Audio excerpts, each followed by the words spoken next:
this is Jessica with Dining Traveler, and I'm at Mélange on K Street in Washington, D.C. with the chef Elias Taddesse. Hello, nice to meet you. Nice to meet you. And I just recently had a burger, and they are as good as people say. And I've been wanting to also interview you because you have this really cool story. You were born in Ethiopia, moved here to the D.C. area, were trained in France to be a chef, and you've worked in a lot of Michelin-starred restaurants, and now you're in the burger business. So can you take us through the story? Yes, so like as you said, I was born in Ethiopia. I actually grew up in Minneapolis, and that's when, after high school, trying to figure out what I wanted to do in terms of going to college, I ended up getting, stumbling upon a friend who was working at a Sofitel, and that's how I started the restaurant industry. I actually started as a server, and the only reason they were hiring was because they were hiring people that spoke French. And I went to a French international school in Ethiopia, so that helped me, I guess, get in there. I have no idea of the restaurant industry whatsoever. I was very young, maybe like 18, 19. So I started as a bus boy, worked my way up as an actual server, at a young age, and making actually decent money. And that's how I got into cooking. When we started getting some of the chefs, the cooks that used to come and hang out at my house, after I moved out of my mom's place, I moved near the hotel, and we would do parties after work at my apartment. And I started watching the cooks, do a few things here and there, and that's how I really, there was like a 24-hour grocery store nearby, and I would watch the Food Network channel like all day long. And I just got obsessed, and I started really cooking and getting into it. And the changing point was that we had a French chef also at the hotel, and each time I wanted to go and work in the kitchen, he was always like pushing me off. Why do you think that was? Yeah, he was like, you're self-well, you make already a lot of money, you don't want to take hours from the cooks. And so he tested me also to make sure that it was just like a food, So with that, and again, I went and tried again. And the change, we had a chef actually who was the sous chef at the time. He went and took a job somewhere else, and he actually let me work with him. So at the time I actually started in the bakery, helping the pastry chef in that restaurant. It was called Fima's in St. Paul. And I would work in the morning, doing bread early, and then I would go at night and do the server shift. Did you sleep? Because bread service, that's really early. Interesting. I was really I realized also, career path, in our culture, you gotta either go to college, there's a certain expectations that you have. So the next question was, your mom scandalized? Yeah, she was kind of worried, like, is he going to be just a server, But I needed to find something as a career. And I really started falling in love with cooking, and these were the opportunities that I was available to me, and I showed interest. And then I went back again to the chef. Like, chef, I've been working in this kitchen. Like, can I come and work? It's like, no, still keeps pushing me back. And finally, again, same thing. The same chef went on and moved to work in a catering company, and I went and worked with him. So I learned a lot of repetition and knife work there. And again, went by chef, so he's like, okay, if you want to work, it's going to be for free. And every time he had like a chef's tasting menu, or when he had his chef's table, he would let me work with him to prep, and that's how I really got into, and everything changed. We had every year, they used to bring chefs from France to do a weekly menu as a feature, and we had this chef from Paris La Défense, and he let me work with him. And that chef offered me a job to come and work in Paris. And that's when the chef at the Sante was like, no, first go to school. If you go to school, you'll get so much out of it. And sometimes people change your life. He didn't really have to do that, and he really, took me to the different steps, made me understand that it's a lot of sacrifice in this business. It's a lot of hours, but. And also there's a lot more fulfillment to it too if you really all said and done. So in a way, I had a good idea before I got into it that it was what it was going to take. And so after that, as we were looking for school, I started looking into the Culinary Institute of America and a few schools here in the U.S. And finally, he was like, "Why not just go to France? You already speak French. The schools are much cheaper." And you probably learn a lot more. So we started sending, applications there, and we stumbled up on the school, Institut Paul Bocuse, That Where was is that? It's in Lyon, Italy, and that was a private school. And I got accepted, and I pretty much dropped everything within 2-3 months. I had left my apartment, sold my car, everything, and I just went for it. So we have a similar story. So I ended up moving from here to Brussels to do my master's, and the same thing. I sold my house, my car, everything, and I moved. But it seemed to work out for the both of us. If you're thinking of doing it, I highly recommend it. Yes, I mean, I think sometimes you just. I mean, also I was really young, you know, so I didn't really have not much to lose. And also, you know, that was for me. That was I knew this is what I wanted to do, and what better way to do it? Was it difficult in the beginning, even though you spoke the language, but it's a different country, different environment, where you're like, oh my God, what did I just do?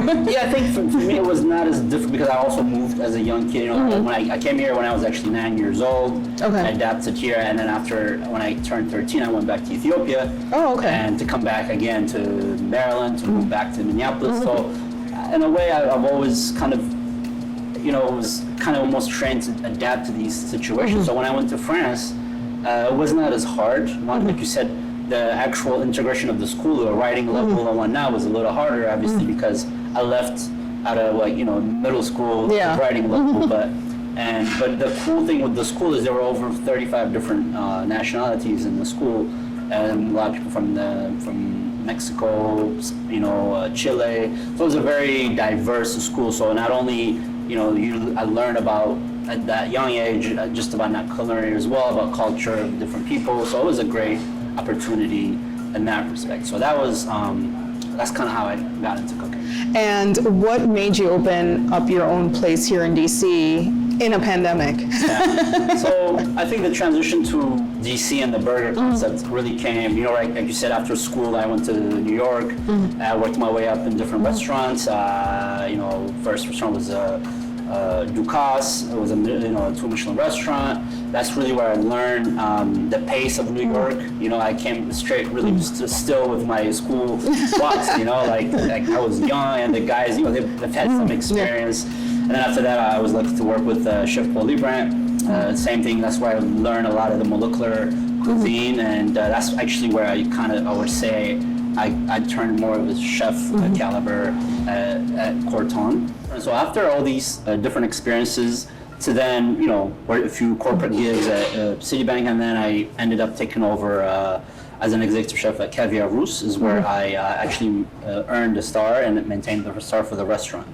And that was kind of the changing point for me to see which direction I wanted to take my career.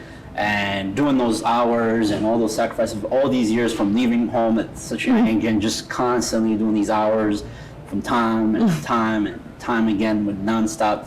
And you know, at some point you wake up, you look around, you know, you got to kind of reevaluate your life too to see like what's the best move. Do I go in and, you know, go for another star in a different location? And what do I have to show for it afterwards, you know? And these are the things that were in question. So also that was really the only time I had a chance to have a long period of time of a day off after Caviar Russe. Normally I go from one job to the other. So that gave me a chance to sit and think. And at that same time, we had friends, you know, I had a good friend from back home in Ethiopia who was here, who was also a restaurant chain or a business. And also my best friend I grew up with, we were just chatting. They were like, why not just go to Ethiopia? Check it out, see if something that we can do. And I'm like, why not? You know, like at this point, I'm in New York, another 3 years in New York. It's the same thing. You know, like it's not going to change, but at least if I go to Ethiopia, I'll learn new things and I'll be able to give back. And that was the decision to go to Ethiopia. And that's how the burger was born. Okay. And when I went there, obviously I went to do the kind of food that I do, which is fine dining in Ethiopia. But the situation was there was not a lot of infrastructure and produce to be able to do that kind of style of food. If you do want to do that kind of style of food, then you would have to import a lot of the stuff. And so the burger actually really started. There was also another chef from here, local Ethiopian chef, who was consulting for a friend. And we got into like this back and forth of like a cook-off, you know. We started like, we're going to do a burger cook-off. And that's kind of how we started, you know. We were going to do like a quick cookout at a friend's house.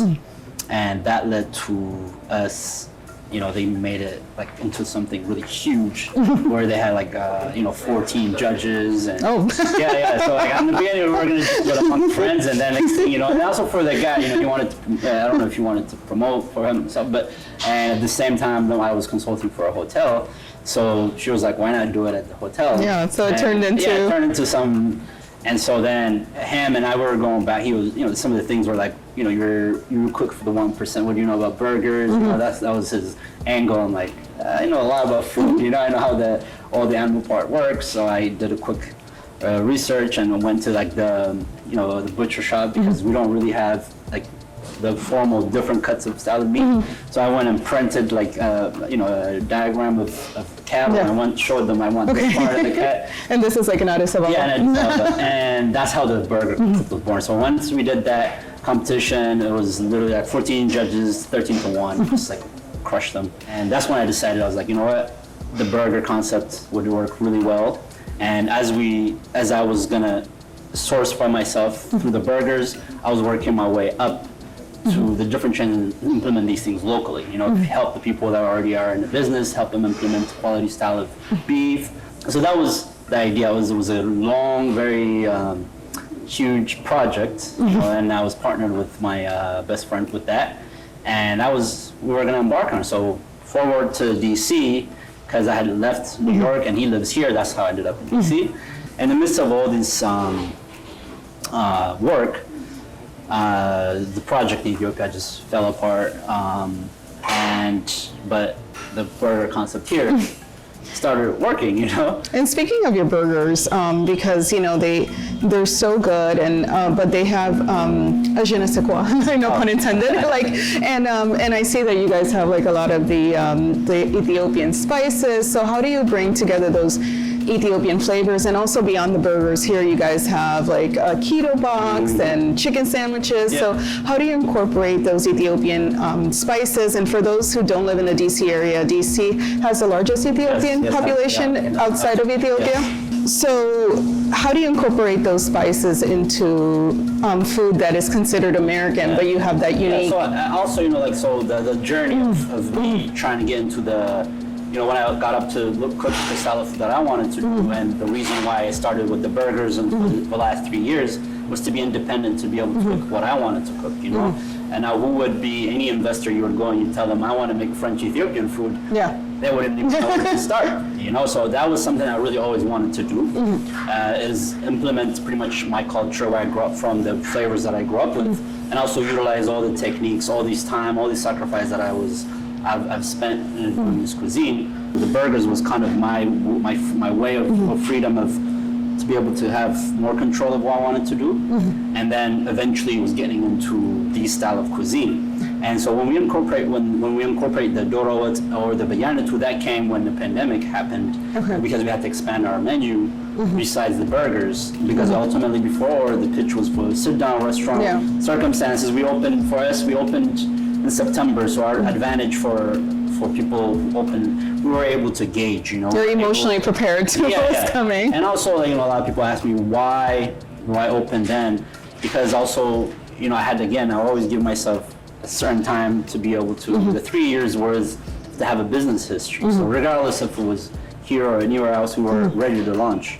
And what better way to do it when the opportunities, especially with the Catalyst program, with the Edens that occurred, allowed us to be here and implement and showcase Mélange, and we are here, and we're trying to expand. That's why we're doing the different ice creams, and all these shifts have been just kind of stay afloat, really, because again, with the training that I've had, I'm able to do different things, even as a pastry, I have good training in pastry as well.